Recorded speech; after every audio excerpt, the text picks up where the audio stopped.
Now that's what I'm talking about. That's what the hell I'm talking about. That's how you play football. Saints, from now on, that's how you play football. Welcome to another episode of the Goon Intelligence Sports Podcast Show.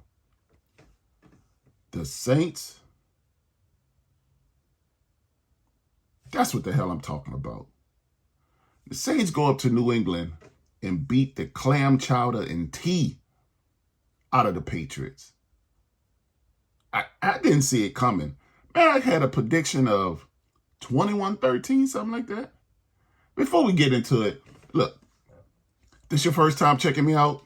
Go back and watch a couple of my videos from earlier this season, including the one that I gave a thorough rant on about the Buccaneers loss. But this is your first time checking me out, subscribe to the channel, like the video, share the video. Let's help grow the channel. We're on the road to 200 subscribers. I hit over 150, 180, and my next goal is 200. Help me achieve that. And from there, it just goes up and up. You know what I'm saying? Help us get to a bigger audience in the YouTube algorithm world. But let's jump right into the Saints versus New England Patriots. The week before, the Patriots had lost to, I believe, the Dallas Cowboys 35-3. And I came on here and talked about how Bill Belichick had never lost a game like that in his professional career. And it probably wouldn't happen again, right? Shit. The very next week, the Saints go out there and put 34, blank them, shut them out. Didn't even score. 34 to nothing? Nada. Zilch. They didn't do nothing. And I'm surprised because this Saints team wasn't playing all that great. And to go out there and get a shutout on Bill Belichick's team, who had already been embarrassed the week before, that says something. Now, I get it. The Patriots aren't that good, obviously, right? So understand that, you know, they may not necessarily be, organizationally solid, right? Because you got Bill Belichick over here who looks like he may need to retire. You got Macaroni Jones, out here looking like me at quarterback. Man, he looks bad. He's a first-round draft pick. He looks terrible. I had no idea he was playing that bad. No idea. None. He looks bad. That's no. Hell no. That is terrible. The New Orleans Saints played a great game. Great game. Defense, pick six. Tyrann Mathieu, the Honey Badger, gets one. We also had a pick with Pete Warner. You know, Paulson Adebo came back and played shutdown on the outside. Demario Davis was Demario Davis. Cam Jordan showed up. Carl Granderson is playing out of his mind. I see why they gave him that $50 million. I see why they gave him that $50 million. It looked like money well spent. It looked like money well spent. And, you know, it was either, I remember, you know, he couldn't really get on the field when Davenport was here. You know, and even though Davenport was always injured, right? They were always still trying to trot his ass out there, and he wasn't bringing home anything. Now it's Carl Granderson's show. And, yeah, they made a good decision. They should have been let Davenport go if Granderson had this kind of potential and had this kind of ability. Yeah, this should have been let Davenport go. Should have been let him go. He ain't helping the Vikings right now. I can tell you that. He ain't. I don't even think he's healthy. I think he's injured. But what else is new, right? Good riddance. You know what I'm saying? Good riddance. Another one they need to let go, Peyton Turner. Never should have drafted him to begin with. What is he here for? You know? Just go ahead and sit him down, Saints, you know, and see if you can trade him, get something for him, you know. Derek Carr this week decided not to wet the bed. Even though it was still kind of, so-so performance from him, but he didn't throw any interceptions, which is a great thing. Let's read these numbers here. Derek Carr was 18 of 26, 183 yards and 2 touchdowns. Hey, I take it. No interceptions. The league is hard to win in, right? It's very hard. And to beat a team 34-0 at their place is great. So I take it all day. Derek Carr didn't need to pass for 500 yards or anything. I take the 183 and the 2 touchdowns. Alvin Kamara this week became the Saints' all-time leader with touchdowns. He has 73. Broke Mark Ingram's record. That's fantastic. That's a great franchise record. He'll always be in the Saints record books. He'll always be on the books. So that's a great thing to do. 22 carries this week, 80 yards, 1 touchdown run. Michael Thomas led the receivers with 4 catches and 65 yards. He didn't have a touchdown catch, but Chris Olave did, his very first one on the season. So let's give a little clap for that. It was week 6, man. Golly, man, what are we doing? Golly. Man, supposed to have more than 1 touchdown catch, but that's okay. We got one. And we embarrassed the team in the process of doing it. So you can't argue with that. Can't argue with that at all. What I want to talk about today is the fact that the Saints, in all the glory that they had this week, we still had some stuff that, needs working on, but, every team can be improved. Every team needs improvement.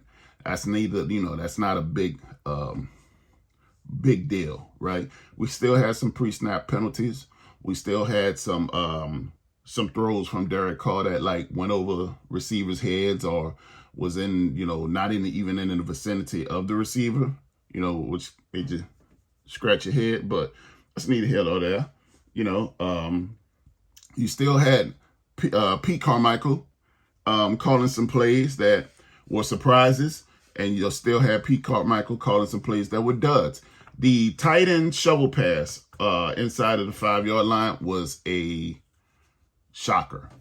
I don't think New England even expected that. We haven't seen Saints run shovel passes, even though they got Kamara, they got these high athletic ability and ability players. They don't necessarily do things like that. But Pete Carmichael pulled that one out of page 28 of the playbook, and Saints scored on it to Foster Moreau and got him a touchdown pass. Essentially, it's really a pass. Being cancer survivor with everything he went through, and he spiked the ball. It almost looked like the air came out of the ball when he spiked it. He spiked it so hard. So that was good to see for him, his family.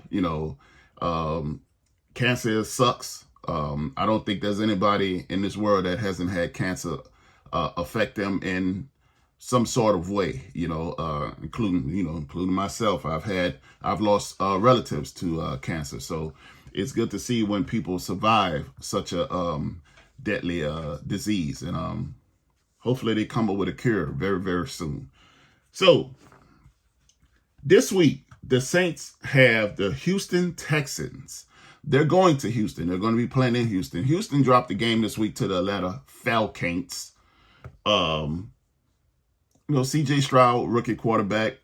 Hopefully the Saints defense can go out there and show him some new wrinkles that he's never seen before, and and get another victory over a rookie quarterback. Sometimes Saints play these rookie quarterbacks and it doesn't go so well, right? It's almost as if they got all the film on the Saints and the Saints have no film on them, right? That's how I be looking sometimes. But this, I believe the Saints,